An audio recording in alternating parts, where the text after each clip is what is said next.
अस्सलामु अलैकुम, आप देख रहे हैं समा, मैं हूं रमीज और मैं हूं सिद्रा मीर। बुलेटिन में खुशामदीद। सबसे पहले आपको ये बताएं, वजीर रेलवे शेख रशीद ने शहबाज शरीफ को पब्लिक अकाउंट्स कमेटी की चेयरमैनशिप देना वजीर आजम की बड़ी गलती करार दे दिया। वो ये कहते हैं कि इमरान खान क्लियर करें, दोनों जमातें डील कर रही हैं तो कौम को एतमाद में लिया जाए। आर्मी चीफ से शहबाज शरीफ की सिक्योरिटी वापस लेने का मुतालबा भी कर दिया। 23 केसों में मतलूब है शहबाज शरीफ, वो कौम का एहतसाब करेगा जी। इमरान खान ने ये ब्लंडर किया है। आप इमोरल पीएसी के हेड हैं, अखलाकी जुर्रत है, देन लीव दिस पोस्ट। ये बुज़दिल सियासतदान करप्शन के केसेस में हीरो बनने की कोशिश कर रहे हैं। इन्होंने ओसामा बिन लादेन का माल नहीं छोड़ा था। मैं चीफ ऑफ आर्मी स्टाफ से अपील करने लगा हूं कि फिल फॉर शहबाज शरीफ के पीछे से रेंजर्स की गाड़ियां हटाई जाएं। बहुत बड़ी बात कहने जा रहा हूं इमरान खान से। कोई पैसे शैसे दे रहे हैं दोनों पार्टियां, कोई इसमें हकीकत है जो अफवाहें फैल रही हैं, तो इसको कौम को एतमाद में लिया जाए। ना मुफ्त की डील कबूल है, ना मुफ्त की डील कबूल है जनाब। डील इसी को कहते हैं। आ रही हूँ, जा रही हूँ, अस्पताल पट्टा चढ़ गया है। ये तो हॉलीडे पे है, जेलों में है। ये बिलावल साहब लॉन्ग मार्च कर रहे हैं। लॉन्ग गुआचा में और लॉन्ग मार्च में बड़ा फर्क है। दूसरी जानिब शाहिद खान अब्बासी का कहना है कि नवाज शरीफ ने कभी एनआरओ की बात नहीं की, वो आज भी अपने मौके पर कायम है। नून लीग शेख रशीद को ज्यादा अहमियत नहीं देती। नवाज साहब से मिल के आया हूँ अल्हम्दुलिल्लाह हौसले में, और उन्होंने कभी एनआरओ की बात नहीं की, कभी किसी सहूलत की बात नहीं की। वो अपने मौका पर कायम है। शेख रशीद को मैं कोई ज्यादा अहमियत नहीं देता है। हमें तो मुल्क के मसाइल में इजाफा होता नजर आता है और गरीब आदमी की जिंदगी मुश्किल होती नजर आती है। शाह महमूद कुरैशी ने किसी किस्म की डील की खबरों को मुस्तरद कर दिया। कहते हैं ना डील है और ना ही ढील है। सवाल उठाया कि हम किसी से डील क्यों करेंगे। बोले मुस्लिम लीग नून और पीपल्स पार्टी के दरमियान डील की खबरें गर्दिश में हैं। कोई डील नहीं, कोई डील नहीं है, कोई डील नहीं है। ना डील थी ना डील है। किससे डील करनी है, हम पर किस डील की बात कर, हमने तो कोई और ना डील का इरादा है। ये और बात है कि डील अगर हुई है तो इस वक्त जो शुनीद है वो पीपल्स पार्टी और नून में कोई डील हो रही है। जो कल दस्तो गिरेबां थे आज शीरो शकर हो गए। मैं पूछना चाहता हूं कि ये क्या डील है? ये मुकमुका जो हो रहा है ये क्या है? तो डील और ढील की खबरें भी गर्दिश में हैं, लेकिन शेख रशीद साहब ने एक बड़ा अहम बयान दिया है। शहबाज शरीफ की चेयरमैनशिप को वजीर आजम की गलती करार दिया है। तज्जिया हासिल करते हैं, अहमद वलीद साहब हमारे साथ मौजूद हैं। अहमद वलीद साहब, पीटीआई के इस फैसले की मुखालिफत शेख रशीद साहब पहले से करते आए हैं, लेकिन वजीर आजम की गलती कह दिया इसको। जी बिल्कुल, वो तो काफ़ी दिनों से ये कह रहे हैं कि वज़ीर आज़म इमरान खान ने ये बहुत बड़ी गलती की है। आज फिर उन्होंने दोहराई है गलती कि इमरान खान की बहुत बड़ी गलती है कि शहबाज शरीफ को उन्होंने पीएसी का चेयरमैन लगा दिया। लेकिन शेख रशीद के ऊपर भी एतराज़ात आ रहे हैं कि वो वज़ीर होते हुए पीएसी के मेंबर कैसे बन सकते हैं। इसके ऊपर भी इमरान खान को तनकीद का निशाना बनाया जा रहा है। दूसरी तरफ वो डील की बातें हो रही हैं, जैसे अभी आज नवाज शरीफ जो हैं वो जा रहे हैं हॉस्पिटल, उनको परमिशन मिल गई है कि उनकी ट्रीटमेंट वहाँ पर की जाएगी, लेकिन अभी तक कोई ऐसी चीज़ें क्लियर नहीं है। मुस्लिम लीग नवाज़ जो है वो इसको डिनाई कर रही है कि कोई ऐसी डील नहीं हुई। ताहम इस वक्त सियासत जो है भरपूर अरूज पर है।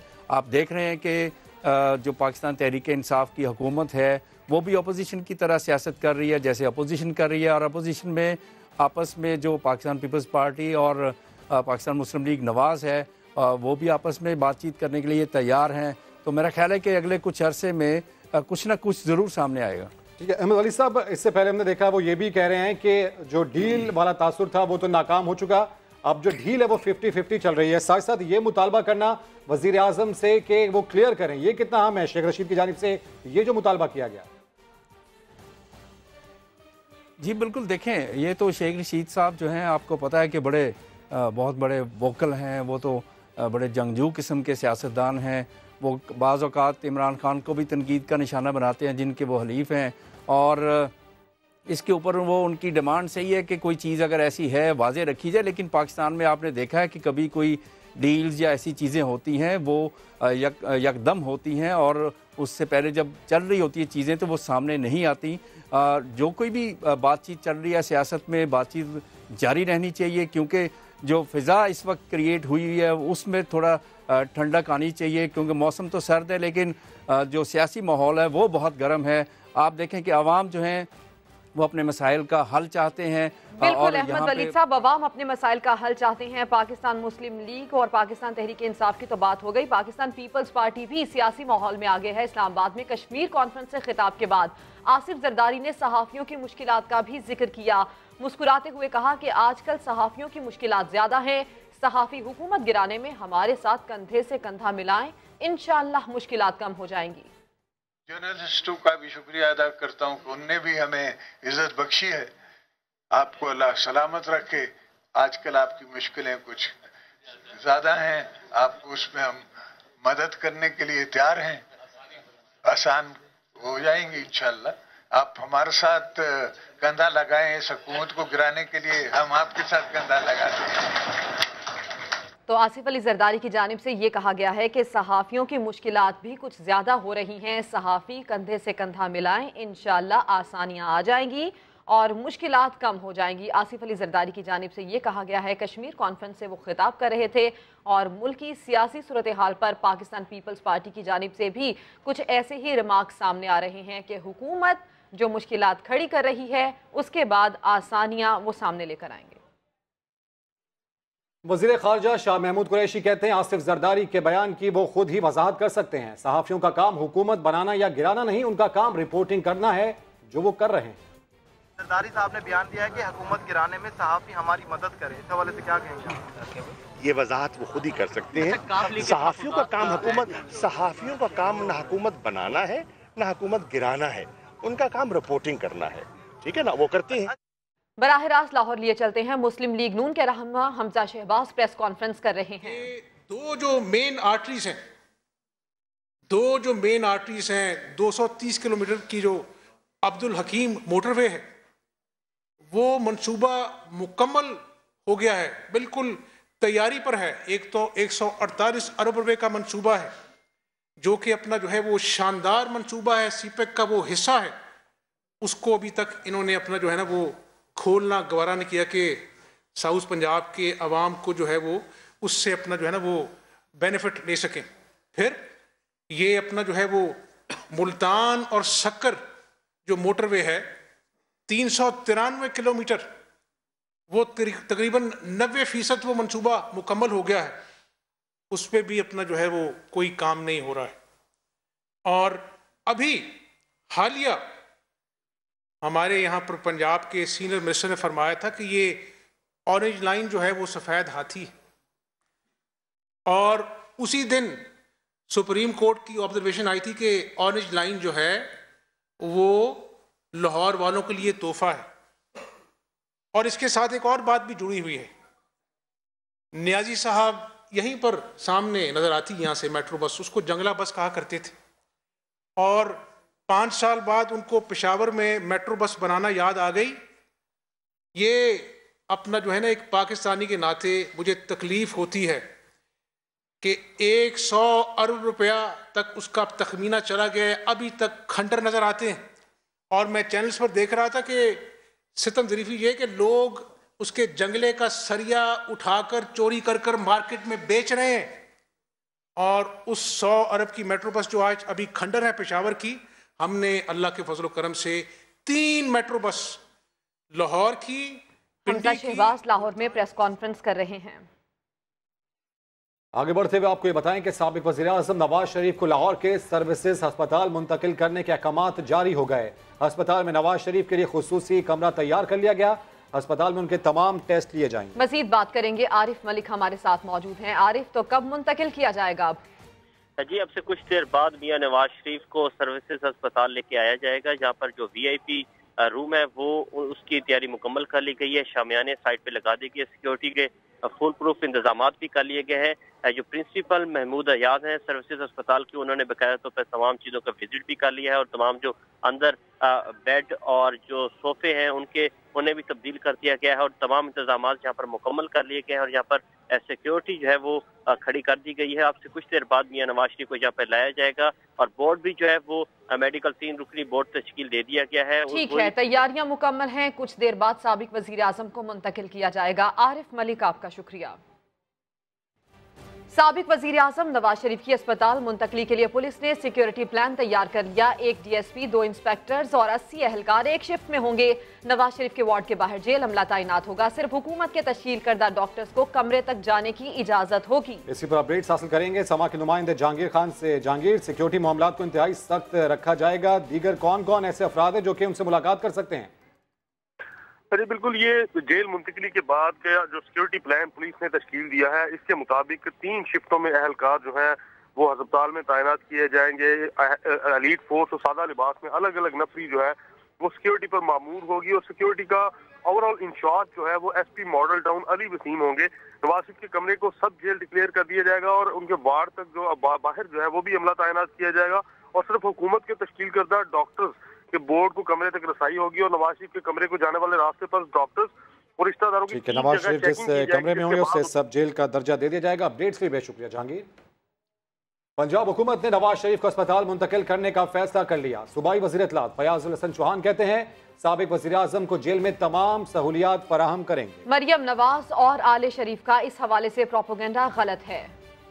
नवाज शरीफ साहब सर्विसेज हॉस्पिटल में होंगे, उनके कंप्लीट टेस्ट किए जाएंगे और उन टेस्ट की रोशनी में उनको प्रॉपर लुक आफ्टर किया जाएगा, उनकी मेडिकेशन हॉस्पिटैलिटी होगी और जब वो तबीयत बेहतर हो जाएगी तो वापस जो है वो उनको जेल में मुंतकिल कर दिया जाएगा। मरियम नवाज साहिबा से लेके आले शरीफ और नून लीग के कायदीन को जो पिछले 1 महीने से ये प्रोपेगेंडा कर रहे थे कि नवाज शरीफ साहब को सही तरीके से फैसिलिटेट नहीं किया जा रहा, नहीं, उनको खाने पीने रहने सहने मिलने जुलने हर हवाले से मुकम्मल अकोमोडेट किया गया है। मुसाफिरों की जगह सामान, माजरा क्या है, देखिए इसे बुलेटिन।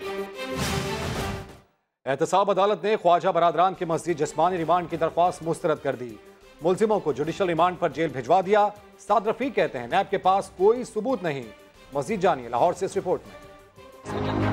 पैरागॉन हाउसिंग स्कैंडल में ख्वाजा बरादरान की छठी पेशी। जिस्मानी रिमांड की इस्तदा मुस्तरद होने पर मुल्जिमों की मुश्किलात कम हो गयी। नैब ने एहतसाब अदालत से मजीद रिमांड की दरख्वास्त की जो अदालत ने मुस्तरद कर दी। अदालत ने ख्वाजा साद रफीक और ख्वाजा सलमान रफीक को जुडिशल रिमांड पर जेल भिजवाने का हुक्म दिया। पेशी के मौके पर साद रफीक ने दावा किया कि नैब के पास उनके खिलाफ कोई सबूत, अकाउंट या ट्रांजेक्शन नहीं। उन्होंने हुकूमत को भी शदीद तनकीद का निशाना बनाया। इमरान खान साहब दूसरों की बातें करते थे, खुद मुगल आजम बनते जा रहे हैं। उन्होंने असेंबली का इजलास ही मुलतवी करवा दिया। कभी सुना है कि मिनी बजट आपने पेश किया है और आपने असेंबली का इजलास मुलतवी कर दिया है? तो ये मिनी बजट पास कराए बगैर आप इसे नाफिज करना चाहते हैं? इससे ज्यादा इलीगैलिटी कोई हो सकती है? मुल्जिमान को 16 फरवरी को दोबारा एहतसाब अदालत में पेश किया जाएगा। ख्वाजा साद रफीक और सलमान रफीक पर इल्जाम है कि वो पैरागॉन हाउसिंग सोसाइटी के मालकान में से हैं, जबकि मुल्जिमान का दावा है कि सोसाइटी से उनका कोई ताल्लुक नहीं। आगे बढ़ते हैं। लाख कोशिशों के बावजूद पाकिस्तान से पोलियो पाक ना हो सका। कबायली इलाके बाजोड़ में साल का पहला केस सामने आ गया। 11 माह के बच्चे में वायरस की तस्दीक हुई है। 7 इंसदादे पोलियो अफसरान को मुअत्तल कर दिया गया है। महकमा इंसदादे पोलियो की गफलत या वालिदैन का बच्चों को कतरे पिलाने से इनकार। बाजोड़ में मोहलिक वायरस का एक और वार। कबायली इलाकों में 2019 का पहला पोलियो केस सामने आ गया। जिला बाजोड़ की तहसील खार में 11 माह के बच्चे में पोलियो वायरस की तस्दीक हुई, जिसके बाद 3 माह के दौरान इलाके में मजमूई केसेस की तादाद 6 हो गई। ताज़ा केस सामने आने पर इंसदादे पोलियो के 7 अफसरान मुअत्तल। वज़ीर आज़म के मावन ख़ुसूसी बाबर बिन अता ने बरतरफियों की तस्दीक की है। साथ महकमा इंसदादे पोलियो की कारकर्दगी पर सवाल भी उठा दिया। पोलियो वायरस की मौजूदगी गटर के पानी में बतदरीज आपको नजर आ रही हो और आप उसको इग्नोर करें और आप यही बातें करते रहें दुनिया में जाके कि जी बस पोलियो केसेस कम हो गए हैं, ये उसके असरात हैं जो अब आपके सामने नजर आना शुरू हो गए हैं कि जब आप एक काम को किए बगैर पहले ही लुटियां डालना शुरू कर देते हैं तो फिर इस तरह होता है आपके साथ। मुआवने ख़ुसूसी बराए इंसदादे पोलियो ने लाहौर और फैसलाबाद के गटर के पानी में भी वायरस का इंकशाफ किया है। 2018 में मुल्क भर में 12 केसेस रिपोर्ट हुए थे, जिनमें से 5 की तस्दीक बाजोड़ में हुई थी। बलूचिस्तान के जिला दक्की में 3, जबकि 4 सदा, लकी मरवत, खैबर एजेंसी और कराची में एक केस सामने आया था। पोलियो से पाक पाकिस्तान की मंजिल मुश्किल सही नामुमकिन नहीं। मुल्क भर में पोलियो रजाकार मौसम की सख्तियों की परवाह किए बगैर अपने फराइज सर अंजाम देते हैं। गुज़श्ता दिनों वज़ीर आज़म इमरान खान ने पोलियो मुहिम को कामयाब बनाने वाले कारकुनान को वज़ीर आज़म हाउस बुलाकर खिराज तहसीन पेश किया था। पाकिस्तान को पोलियो से पाक करने का मिशन। कौम के हीरो किसी मुश्किल को खातिर में नहीं लाते। बर्फबारी हो या बारिश, उनके कदम नहीं रुकते। अगली नस्ल को माजूरी से बचाने के लिए दूर दराज इलाकों का सफर अपना फर्ज समझकर अंजाम देते हैं। इमरान खान ने गुज़िश्ता दिनों ऐसे पोलियो वर्कर्स को इस्लामाबाद बुलाकर शाबाश भी दी थी। 2019 की पहली पोलियो मुहिम में 3 करोड़ 90 लाख बच्चों को पोलियो के कतरे पिलाने का हदफ मुकर्रर था। 95% हदफ भी पूरा कर लिया गया। वज़ीर आज़म के मुआविन खुसूसी बराए इंसदादे पोलियो बाबर अता ने वालिदैन से भी जिम्मेदारी पूरी करने की अपील की थी। जो पोलियो टीम्स हैं इनको वेलकम करें अपने घर में। पोलियो वर्कर्स को लोगों ने इज्जत देना और सही जो उनका जो रुतबा है वो देना शुरू कर दिया, जो वो मेहनत करते हैं। मैं आपको बता रहा हूँ कि इसी साल आप पोलियो का खात्मा कर दें। पोलियो के खिलाफ जंग में कौमी रज़ाकारों का हौसला तो बुलंद है। अब वालिदैन और बरादरियाँ भी भरपूर साथ दें तो पोलियो फ्री पाकिस्तान की मंजिल ज्यादा दूर नहीं रहेगी। स्कूल हटाओ कारोबार चलाओ। कराची में सिविल अस्पताल के करीब मलाला यूसुफजई के नाम से मंसूब सरकारी स्कूल का बड़ा हिस्सा खत्म करके दुकानें बना दी गई। इसी पर बात करते हैं, फैसल खान हमारे साथ मौजूद हैं। फैसल, तालीम आम करने का नारा लगाने वाले ये क्या कर रहे हैं? जी, इस वक्त मैं मौजूद हूँ मलाला यूसुफजई स्कूल है, जिसको 6 फरवरी सन 2012 में इस स्कूल का नाम मलाला यूसुफजई रखा गया। और आज इस स्कूल का हाल ये है कि यहाँ पर महकमा तालीम के अफसरान की मिली भगत से गैर कानूनी तौर पर यहाँ पर दुकानें बना दी गई हैं। तकरीबन 1000 गज से भी बड़ा स्कूल है ये, और इस स्कूल का हाल ये है कि यहाँ पर इसको टक शॉप बना दिया गया है। ये स्कूल की जगह थी, अब यहाँ पर दुकान बना दी गई है। इसके साथ साथ आगे भी इस गली में भी तकरीबन 3 दुकानें बन रही हैं, जबकि इस तरफ 4 दुकानें बन गई हैं। आइए आपको वो भी दिखाते हैं। यहाँ पर एक दुकान तो बन चुकी है, जबकि दूसरी दुकान का भी जो है काम जारी है। यहाँ पर ये दुकान पहले स्कूल होता था, आप देख भी सकते हैं कि यहाँ पर लिखा है वेलकम टू माय स्कूल। इस वक्त सिंध में महकमा तालीम की जानिब से एमरजेंसी नाफिज की हुई है। मलाला यूसुफजई कैंपस का अंदरूनी हिस्सा है, देख सकते हैं। यहाँ पर कभी स्कूल हुआ करता था, लेकिन अब यहाँ पर दुकानें बन रही हैं। तकरीबन 4 ये दुकानें यहाँ पर तामीर हो चुकी हैं, 2 वहाँ तामीर हो चुकी हैं, 1 उधर हो रही है। इस हवाले से जब हमने प्रिंसिपल से बात की तो उनका ये कहना था कि उनका इससे कोई ताल्लुक़ नहीं है। उनको ज़्यादा पूछा गया तो उन्होंने कहा कि अगर यहाँ पे कुछ किया जाता है तो उनका ट्रांसफ़र कर दिया जाता है। डायरेक्टर स्कूल से हमारी बात हुई हामिद करीमी से, तो उनका कहना है कि मुझसे किसी किस्म की कोई अप्रूवल नहीं ली गई, और ये स्कूल में कैसे जो है दुकानें तामीर हो रही हैं उसका भी उनको नहीं पता। लेकिन यहाँ पर ये एक स्कूल था जिसको अब दुकानें बनाई जा रही हैं, और यहाँ पर कोई पूछने वाला नहीं है। जी, फैसल खान, डिटेल्स के लिए आपका शुक्रिया। और मलाला स्कूल के अमले ने बेबसी जाहिर कर दी, कहते हैं मदाखलत करेंगे तो तबादला कर दिया जाएगा।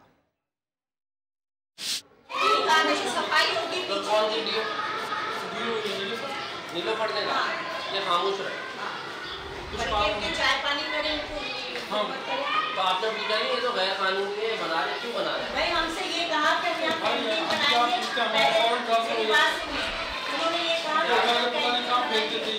और इसी मामले पर बात करेंगे डायरेक्टर स्कूल्स कराची अहमद करीम साहब। हामिद करीम साहब हमारे साथ मौजूद है। हामिद साहब, दहशत गर्दों की जानिब से, इंतहा पसंदों की जानिब से हमने देखा पहले स्कूल गिराए जाते थे। कराची में आज जो स्कूल गिराया गया है, यहाँ पर दुकानें निकाली गई हैं, किसने गिराई है, क्या कहेंगे इस पर आप?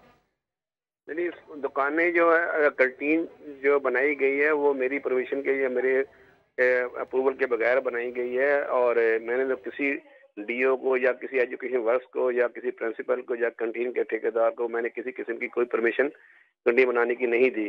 अगर किसी ने ऐसे बनाई है तो वो गैर कानूनी है, और उसको हम इंशाल्लाह ताला अपने मुतल्लिका हकाम को बताकर उसको इनक्रोचमेंट करार दे के उसको हम गिरा देंगे। अभी ये सूरत हाल है, मैंने सेक्रेटरी साहब से भी बात की है, तो इस तरह मैंने कोई परमिशन नहीं दी, बल्कि मैंने तमाम कैंटीनों के ठेके वगैरह। ठीक है हामिद साहब, बेहतर है कि आपने उनसे बात कर ली है, तो अमली इकदाम कब तक होगा जो भी आप दावा कर रहे हैं कि आप कार्रवाई करेंगे? ये मैं परसों को मैं अपनी डीओ से मैं रिपोर्ट ले लूंगा, जो का मौक़िफ़ ले लूंगा, और मैंने अपने डिप्टी के जरिए भी तमाम तर सूरत हाल से मैं आगाह हो गया हूँ, हक़ाइक़ से आगाह हो गया हूँ। तो इंशाल्लाह ताला परसों को मैं रिपोर्ट डीओ से लेकर उसके जो भी है अपने हाई अप्स को बताकर और इसको डीसी को बता के इनक्रोचमेंट वो खत्म करवा देंगे इंशाल्लाह ताला। ठीक है हामिद साहब, बहुत तशवीशनाक ये मामला है। जो लोग मुलव्विस होंगे इस तमाम तर कार्रवाई में, उनके खिलाफ आपका एक्शन? वो उनके खिलाफ जाहिर सी बात है कानून के मुताबिक कार्रवाई करेंगे। जिन्होंने इनक्रोचमेंट की है उनके खिलाफ कानून के मुताबिक कार्रवाई करेंगे इंशाल्लाह ताला। ठीक है, बेहद शुक्रिया। डायरेक्टर स्कूल्स कराची हामिद करीम साहब अपना मौक़िफ़ दे रहे थे। कराची में Malala government girls secondary school का बड़ा हिस्सा हटाकर दुकानें तामीर के जाने पर तालिबात का क्या कहना है, आपको सुनवाते हैं। अभी बनिए कुछ दिन है, 15-20 दिन हुए। पहले ये क्या था? स्कूल का ग्राउंड है ये। कम से कम मेरी तो 60 साल उम्र हो गई है, लेकिन इससे पहले का स्कूल है भाई ये। वो कहते हैं जो हमारे को पीछे से ऑर्डर है, गवर्नमेंट की तरफ से हम बना रहे हैं। जो बनाएगा भाई, जो आएगा पीछे पावर वाला वही होगा, कोई वही बना सकता है। दूसरा आदमी कौन सा बाहर से आदमी तो नहीं आके बनाएगा। अगर आगे स्कूल बना देते तो हमारा कुछ अच्छा हो जाता, हम कॉलेज बना देते, हम वहीं चले जाते। स्कूल जब पढ़ रहे हैं तो बच्चे और आगे बढ़ेंगे और अपने आगे जाके तालीम को और कंटिन्यू करेंगे। पर यहाँ पर जो दुकानें बनी है बहुत गलत बात हो रही है। यहाँ पे क्लासें बनानी चाहिए दुकान के अलावा, ताकि सेक्शन में ज़्यादा से ज़्यादा इजाफा। और कराची के नौजवानों को गुटखा छालिया खिलाकर मुस्तकबिल तबाह करने वाले होशियार हो जाएं, अब उनका कारोबार नहीं चलेगा। जी हाँ, ABCC ने करोड़ों रुपए मालियत का गुटखा छालिया पकड़ लिया। खबरदार, गुटखा छालिया मुज़िर सेहत है, जाने ले जाता है। कराची के नौजवानों के मुस्तकबिल से खेलने वाले बाज रहें, वरना पकड़े जाएंगे। एंटी वायलेंट क्राइम सेल ने गार्डन में गोदाम में छापा मारकर करोड़ों रुपए मालियत की गुटखे और छालिया की खेप पकड़ ली। 473 बोरे जो है वो मुज़र सेहत छालिया, उसके अलावा 111 बोरे जो हैं वो केमिकल्स। वहाँ पे हमें इक्विपमेंट भी मिले हैं जो कि इसके गुटखा बनाने में काम आते थे। ABCC ने 4 मुलजिम भी धर लिए। शहरी मुतालिबा कर रहे हैं, फैक्ट्री के साथ साथ जगह जगह गुटखा फरोख्त करने वालों को भी गिरफ्त में लाया जाए।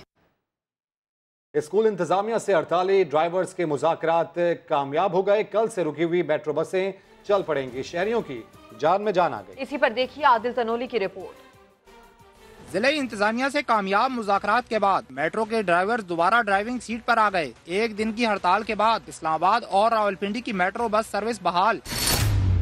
असिस्टेंट कमिश्नर इस्लामाबाद के साथ मुज़ाकरात में ड्राइवर्स ने अपने मुतालबात की मंजूरी के लिए 3 दिन का वक्त दे दिया। साथ ही कह दिया मंगल तक मुतालबात पूरे न हुए तो दोबारा हड़ताल करेंगे। एक दिन की हड़ताल और टैक्सी के भारी किरायों ने शहरियों को मेट्रो बस सर्विस की अहमियत भी जता दी। कल जब हम मेट्रो पे जाने के लिए आए तो मेट्रो बंद थी, तो फिर हमें प्राइवेट गाड़ी पे जाना पड़ा। आज हम सस्ती सवारी में अल्हम्दुलिल्लाह ड्यूटी पे आए हैं। मेट्रो बस ड्राइवर्स ने ड्यूटी का दौरानिया 12 से कम करके 8 घंटे करने और तनख्वाहें बढ़ाने का मुतालबा किया है। ये भी कहते हैं बिला जवाज जुर्मानों का सिलसिला खत्म किया जाए। कैमरामैन अजब गुल के साथ आदिल तनोली, समा, इस्लामाबाद।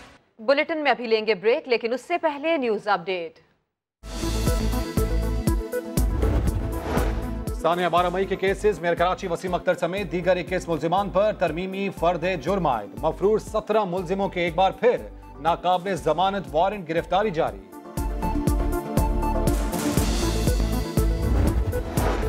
बानी एमक्यूएम और दीगर के खिलाफ मनी लॉन्ड्रिंग केस। FIA का KKF की 48 गाड़ियों की मुकम्मल जांच का फैसला।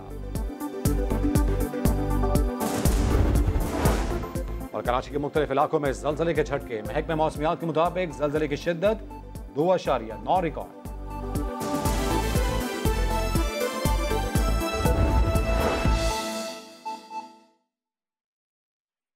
बलूचिस्तान की बसें मुसाफिरों के बजाय सामान और पेट्रोलियम मसनूआत से भरी जाने लगी।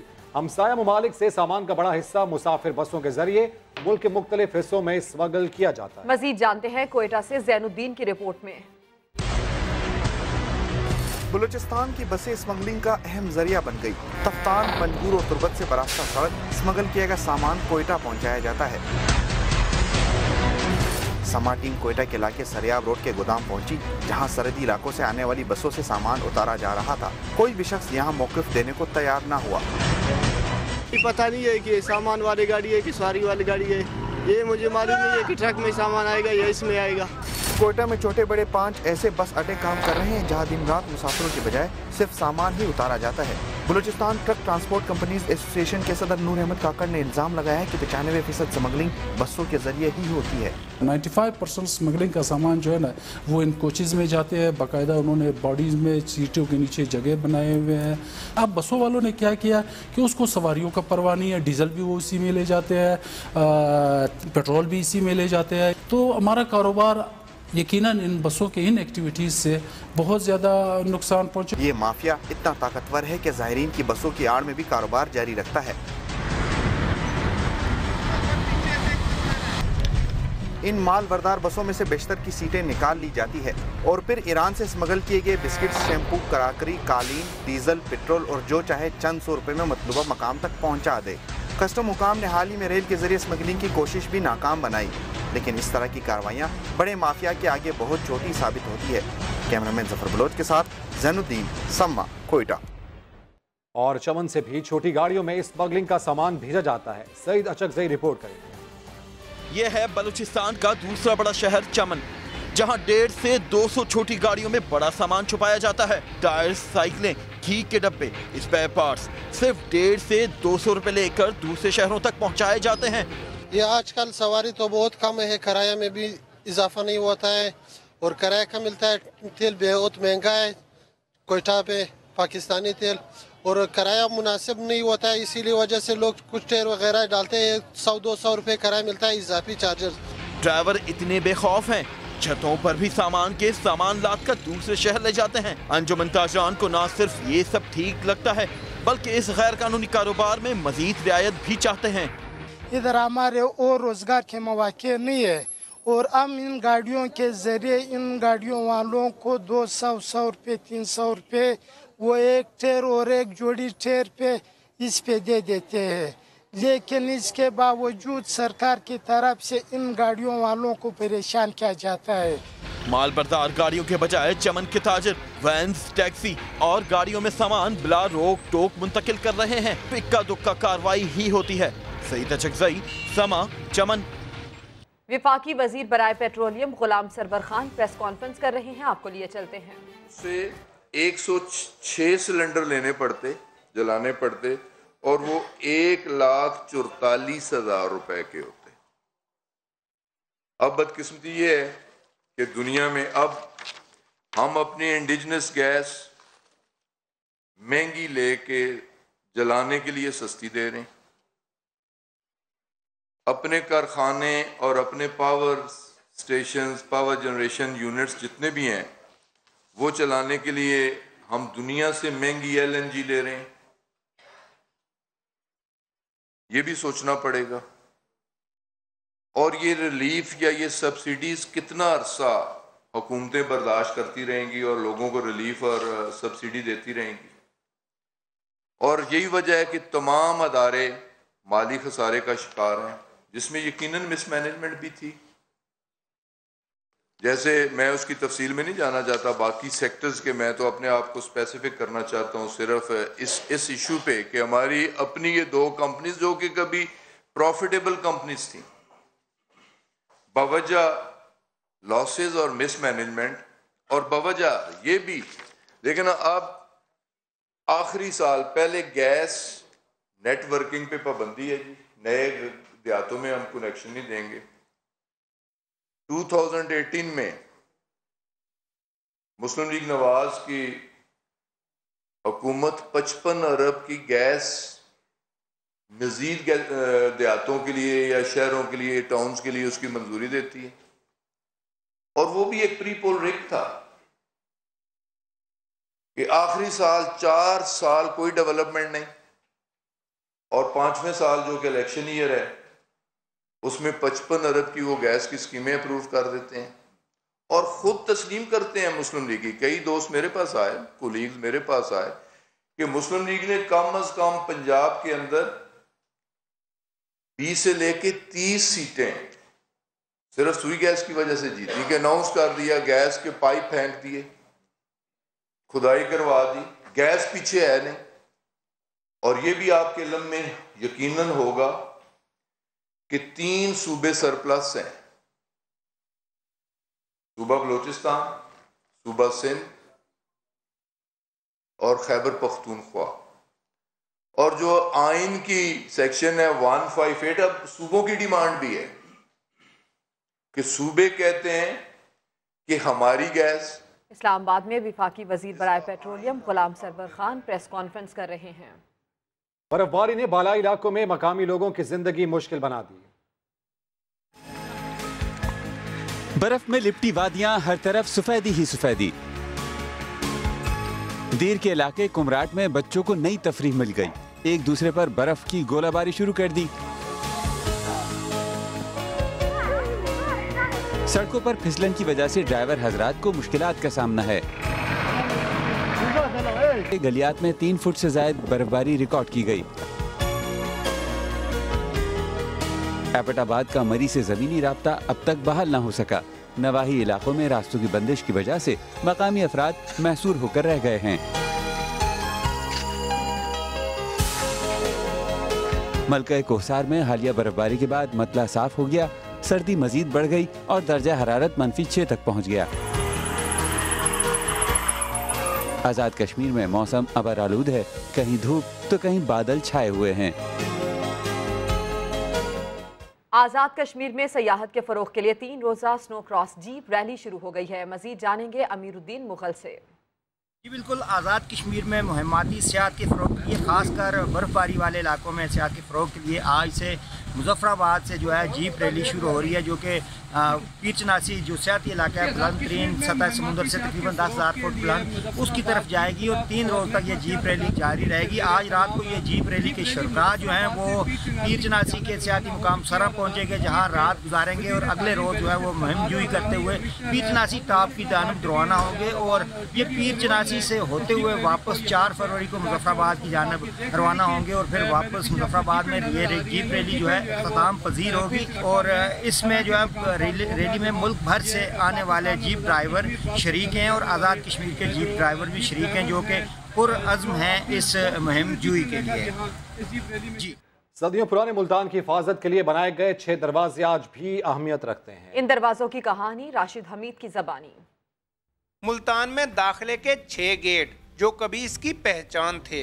पाक गेट मूसा पाक के नाम से, दिल्ली गेट दिल्ली जाने के लिए, दौलत गेट बुजुर्ग दौलत के नाम पर, लोहारी गेट लाहौर जाने के लिए, बुहड़ गेट बुहड़ के दरख्त से मंसूब हुआ, जबकि हरम गेट ख़वातीन के लिए था। तारीख में आला शान और शौकत रखने वाले ये नायाब दरवाजे अब तबाह हाली की दास्तान हैं। बोर्ड गेट जो है उसको अपनी असल हालत में बहाल किया जा सकता है। डिस्ट्रिक्ट गवर्नमेंट के वक्तन प्रोग्राम आते रहते हैं, इस वक्त भी शायद गवर्नमेंट का हो कि जी इनको रिपेयर भी किया जाए। खस्ता हाल गेटों के अतराफ में तजावजात की भरमार है।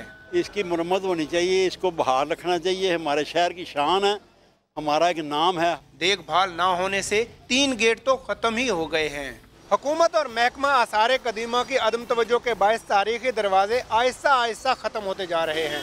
कैमरामैन महबूब चौधरी के साथ राशिद अमीर समा, मुल्तान। अहम खबर आपको दे, नवाज शरीफ को जेल से रवाना कर दिया गया है। नवाज शरीफ को सर्विसेज अस्पताल लाया जाएगा। उनकी मुंतकली के इंतजाम पहले से मुकम्मल किए जा चुके हैं। सिक्योरिटी प्लान भी तरतीब दिया जा चुका है। अब नवाज शरीफ को मुंतकिल किया जा रहा है। जेल से वो रवाना हो चुके हैं, सर्विसेज अस्पताल उनको लाया जाएगा। तैयारियों को हतमी शक्ल दे दी गई थी, मुकम्मल तैयारियां कर ली गई थी और ऐसे में अब साबिक वज़ीर आज़म मियां मोहम्मद नवाज शरीफ को जेल से रवाना किया जा चुका है और अब उनकी अगली मंजिल होगी सर्विसेज अस्पताल, जहां पर उनका पहले तिबी मुआयना किया जाएगा। नया मेडिकल बोर्ड भी इस हवाले से तश्कील दे दिया गया है। नवाज शरीफ को कोट लखपत जेल से अब रवाना किया जा चुका है। साबिक वज़ीर आज़म मियां मोहम्मद नवाज शरीफ को अब सर्विसेज अस्पताल लाहौर मुंतकिल किया जाएगा, जहां पर उनके लिए VIP कमरा भी तैयार किया जा चुका है। अपडेट्स हासिल करेंगे समा के नुमाइंदे जहांगीर खान से। जहांगीर, बताइएगा। बिल्कुल, महकमा दाखिला की जानिब से इजाजत के बाद अब मियां नवाज शरीफ को कोट लखपत जेल से सर्विसेज अस्पताल मुंतकिल करने के लिए जेल से रवाना कर दिया गया है। इंतहाई सख्त सिक्योरिटी में नवाज शरीफ को कोट लखपत जेल से निकाला गया और अभी कुछ देर बाद जो है उनको सर्विसेज अस्पताल पहुंचा दिया जाएगा। कोट लखपत जेल से सर्विसेज अस्पताल का रास्ता तकरीबन अगली स्क्वाड में जाए तो तकरीबन 10 मिनट का है। एलीट फोर्स के एहलकार, एलीट फोर्स की गाड़ियां और दीगर सिक्योरिटी इदारे जो है उनकी सिक्योरिटी में सिक्योरिटी में उन्हें सर्विसेज अस्पताल पहुंचाया जा रहा है। अपडेट्स के लिए शुक्रिया जहांगीर। एक ब्रेक के बाद आपको ज्वाइन करेंगे हेडलाइंस के साथ। आप देखते रहिए समा।